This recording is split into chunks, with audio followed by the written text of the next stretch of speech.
Hello and good afternoon, ladies and gentlemen. This is L24 News World Program, streaming live from the capital Algiers. And coming up next in our news program, at least 49 people have been killed and more than 300 injured after a massive fire swept through container workshop in southeastern Bangladesh.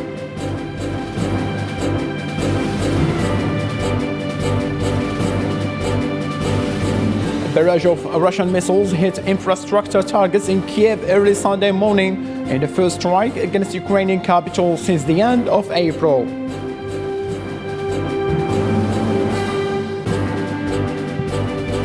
North Korea fired 8 short-range ballistic missiles, likely its largest single test, a day after South Korea and the United States ended joint military drills.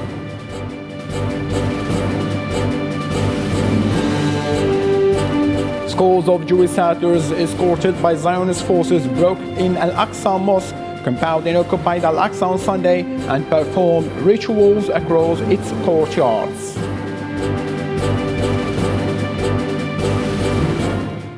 Hello again and welcome. Those were today's top stories, and I'm Abdurrahim Kasho and you'll be watching L24 News with me. The Ukrainian capital Kiev has been rocked by a number of large explosions this morning as a regional governor said Ukrainian forces were pushing back against Russian troops in the strategic eastern city of Severodonetsk. Mayor Vitaly Klitschko said that at least one person was hospitalized, though no fatalities were immediately reported. Meanwhile, in Moscow, the Russian President Vladimir Putin warned the West that Russia would strike new targets if the United States started supplying Ukraine with longer-range missiles. In the same line of thought, confrontations continue to take place in the eastern region of Ukraine as Russia intensified its airstrikes and ground investments in the region in response to the Ukrainian claims of having recaptured some territories. Ukrainian head of state announced that the situation is moving towards a more difficult stage as the war reached 102nd day in this battle. 102 days passed since the Russians started their operation in Ukraine. Russian army has thrown all its force on the eastern region of their neighboring country in hope of taking complete control of it. Sporadic shelling on the region came after Ukraine's army recaptured some of the territory of their eastern part of the country. Solidar region is being hammered by Russian artillery as it sits along the crucial road that leads out to the besieged Severodonetsk. The situation in Severodonetsk, where street fighting continues, remains extremely difficult. It is also difficult in Lysychansk, Marinka, Korokovo, other cities and communities of Donbass. Constant airstrikes, artillery and rocket fire. To date, the total number of the Russian missiles used against Ukraine is 2,503. Russian army announced on Saturday that Ukrainian military units were withdrawing from key city of Severodonetsk. In his evening speech, Ukrainian President Volodymyr Zelensky stated that the situation in the region remains very difficult against the Russian forces. On the other hand, some 70 residents evacuate Slovyansk, a city in eastern Ukraine now deprived of water and electricity, as Russian strikes intensify after they left at least 3 dead and 6 wounded. At home we have all our things and there are medicines for my child. Traveling with a baby is extremely difficult. As soon as they started bombing us more frequently and we found a place to take refuge, we finally decided to leave, because it became too dangerous for the child. Russian airstrike remains high, as life in the region is almost impossible for civilians. However, Russian authorities affirmed having tactical success in the Donbass region, which they consider an independent republic, while Ukraine still reinforces its resistance as an act of refusal to surrender the region. The Marriott Hotels chain announced it is leaving Russia after 25 years, saying that Western restrictions made it impossible to franchise hotels in a Russian market.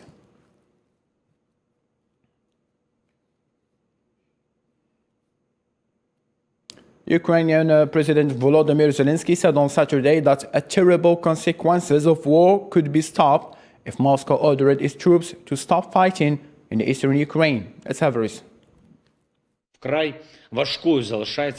This can no longer be fixed because this war is already going on. But terrible consequences of this war can be stopped at any moment. The Russian army can stop burning down churches. The Russian army can stop destroying cities. The Russian army can stop killing children. If one person in Moscow simply gives such an order. And the fact that there is still no such order is obviously humiliation for the whole world. Ukraine has denounced French President Emmanuel Macron after he suggested it is imperative that Russia is not humiliated. Ukrainian Foreign Minister Dmytro Kuleba reacted on Saturday saying such calls only humiliate France, and any country taking a similar position. The French president has said Russia must not be humiliated in Ukraine to allow an improvement in diplomatic relations between the West and Moscow whenever the war comes to an end. And the storyline of these statements on what follow. We must not humiliate Russia, so that the day when the fighting stops, we can build an exit ramp through diplomatic means. I am convinced that it is France's role to be a mediating power. To a different matter now, a huge fire erupted at a container depot near a port city in southeastern Bangladesh, killed at least 16 people and more than 150 injured. Many fire services officials and police were among the injured. The blaze at the BM Internal Container Depot, a Dutch-Bangladesh joint project, broke out around midnight Saturday following explosions in container full of chemicals. The actual cause behind the incident will be revealed when it is investigated. I must not make a conjecture-based assessment. As far as I know, Deputy Commissioner's office has formed a probe committee. The fire brigade must have launched a separate investigation or will do. On Sunday, Finland and Sweden participated in expanded NATO naval drills in the Baltic Sea. Despite Turkish worries over this participation, Sweden is hosting NATO's fortnight-long Baltops 22 this year, with the Finnish Navy and Air Force also participating. Military commanders have stated that the NATO military practice this year is greater than in the previous years, and it is not coincidence. North Korea fired 8 short-range ballistic missiles into the water of its east coast on Sunday, likely the largest single test. A day after South Korea and the United States and the joint military drills. In response, South Korea President assembled a National Security Council meeting and ordered expanded deterrence of South Korea and the United States and continued reinforcements of united defense position. Japanese Defense Ministry said that North Korea had launched multiple missiles and that the act cannot be tolerated.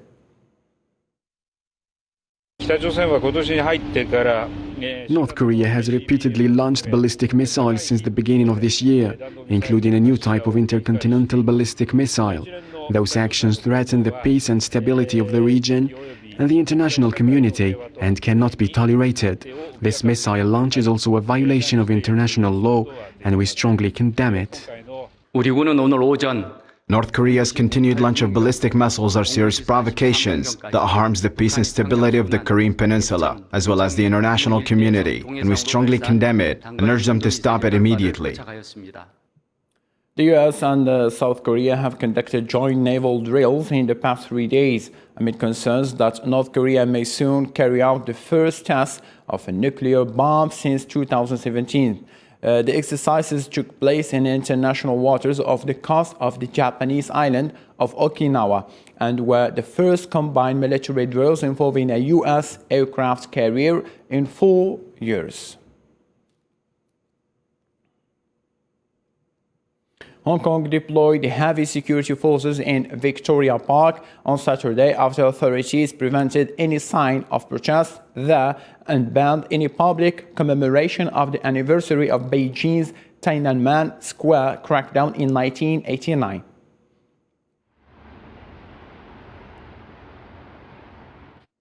Dozens of extremist settlers of Zionist occupier broke out on Sunday morning into the courtyards of Al-Aqsa Mosque, compound. Local reports said that settlers performed rituals and carried out provocative chores in the courtyards of a mosque. Meanwhile, the Palestinian worshippers who were present there defended it and chant and takbir and obstructed the provocative settlers from wandering inside freely.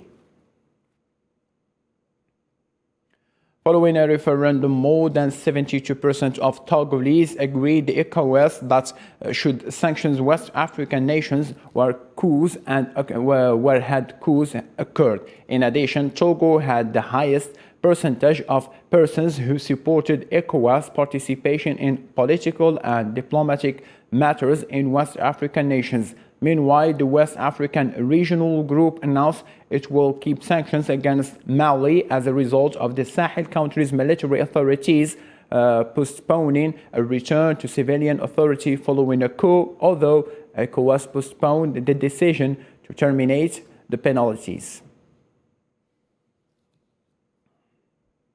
Anger over the next referendum in July continued as Tunisian protesters took the streets of Tunis and clashed with the police, who used tear gas to stop the demonstration. Islam Sidon, what followed? Dozens of people on Saturday took the streets of the Tunisian capital to protest against the constitution referendum. However, clashes erupted between the protesters and the police, as the latter intervened to stop the demonstrators from reaching the election authority headquarters by setting up iron barriers and using tear gas. We came as political parties and activists to express our opinions, but we were attacked by police who sprayed gas on our faces and assaulted us. 5 parties called for the stand, who launched a campaign to drop the referendum on Thursday, which is expected to be formed next July by Tunisian President Kais Saied. On the other hand, judges from the Tunisia Magistrates Association have held an emergency meeting after Kais Saied dismissed 57 judges accused of corruption and crimes. The president justified this revocation under the pretext of fighting corruption. But the fight under corruption must be conducted legally and transparently, and give judges the opportunity to defend themselves. These transparent procedures reveal the truth and expose corruption. The president deals with the judiciary by using televised trials and giving direct orders to resolve issues that are at the heart of the political conflict. Tunisia has been experiencing severe political crisis. In late May, Saied delivered a decree calling on voters to vote in a referendum on new constitution for the country, while opposition parties called for a boycott of it. At a much-anticipated conference next week, President Joe Biden hopes to usher a new era of U.S. engagement with Latin America. But the event has been marred by boycott threats and accusation of lackluster agenda. Sofiane Kanturi has more to tell. President Joe Biden is supposed to make statements at the summit on economic cooperation and combating the COVID-19 pandemic, as well as climate change on the continent, but the gathering has been plagued by boycott threats and claims of a poor agenda. I don't think countries in the region have much hope for the outcome of this summit of the Americas. They don't plan to have serious conversations at the summit over important issues bearing on the development of the region, but decide to exclude countries that the US government dislikes. Regional leaders will arrive in Los Angeles on Monday for a week-long Summit of Americas, which will take place at the time when China, which is viewed as the fast emerging challenge by the US, has been making advances in territory that Washington has traditionally considered its own. The White House was still completing the invitation list day before the meeting in order to appease Mexican President Andrés Manuel López Obrador, who has voted not to attend unless all states are invited. Biden has intended to exclude leftist government of Cuba, Nicaragua and Venezuela on the grounds that they are dictatorial. Instead, welcome leaders of civil society from the 3 nations as part of his pledge to defend democracy. Biden aims to promote a vision of a region that is secure, middle class and democratic, according to Juan Gonzalez, the senior White House advisor on Latin America, who told reporters that's fundamentally in the national security interests of the United States. Hundreds of Puerto Ricans packed the convention hall in San Juan on Saturday to hear federal politicians debate in the island's political future as the U.S. territory recovers from hurricanes, earthquakes, and severe economic crisis. Politicians, retirees, and young people spoke out against the island's current territorial status, which recognizes its people as U.S. citizens, but does not allow them to vote in presidential elections, denies them certain federal benefits, and only allows them on one representative in Congress with limited voting power.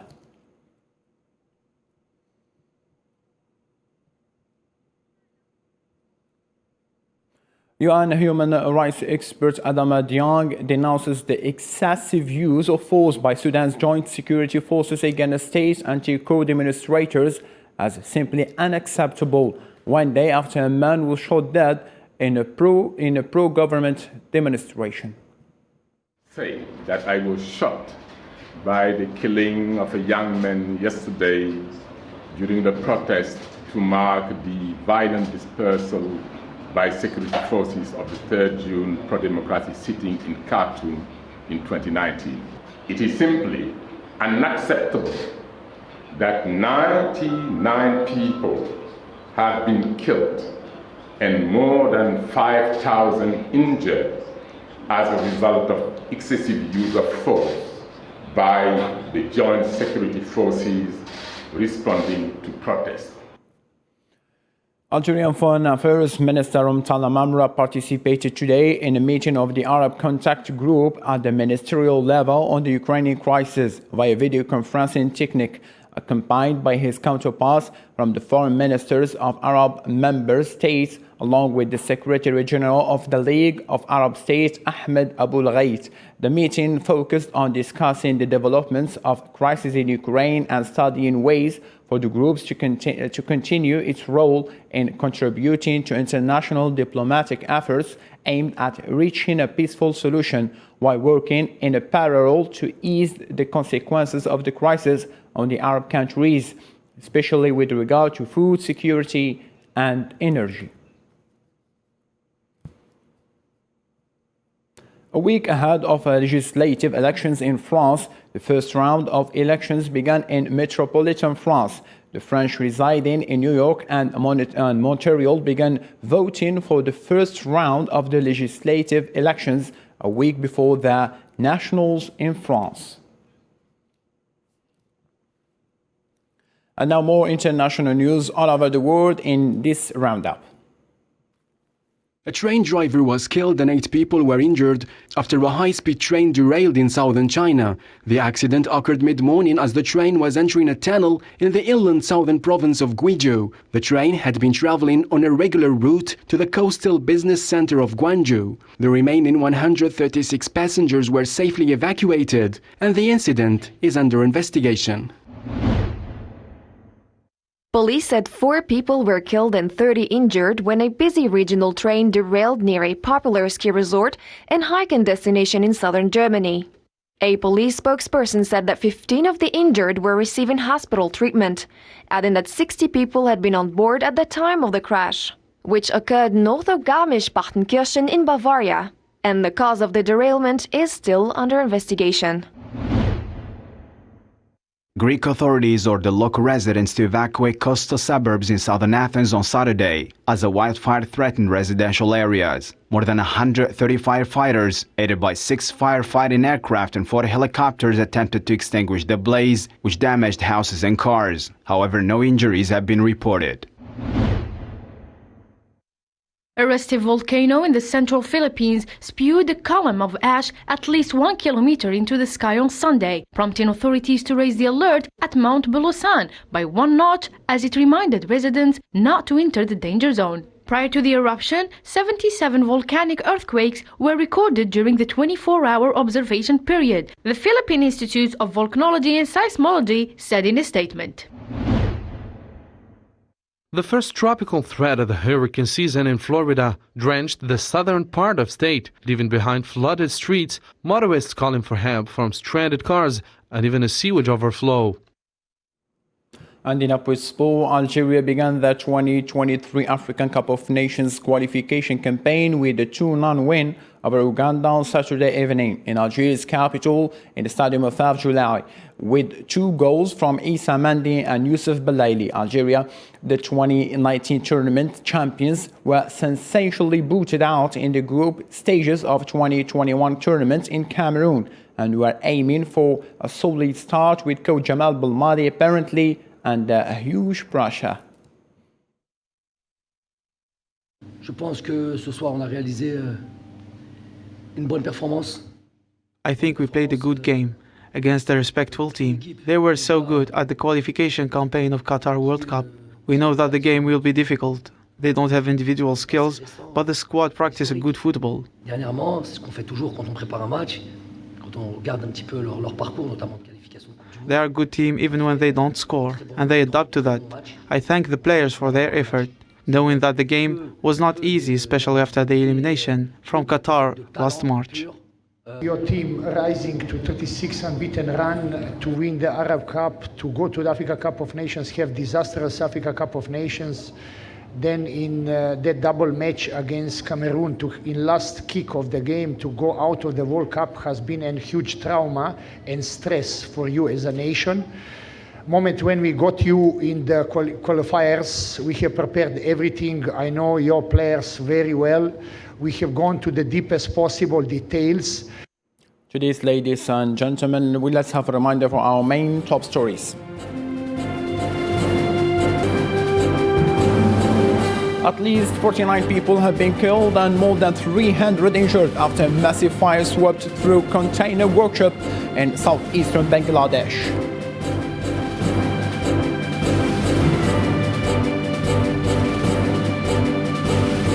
A barrage of Russian missiles hit infrastructure targets in Kiev early Sunday morning in the first strike against the Ukrainian capital since the end of April.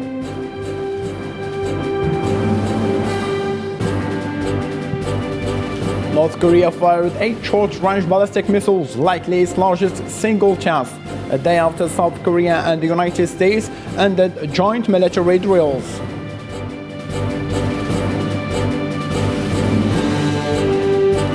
Scores of Jewish settlers escorted by Zionist forces broke in Al-Aqsa Mosque, compound in occupied Al-Aqsa on Sunday, and performed rituals across its courtyards.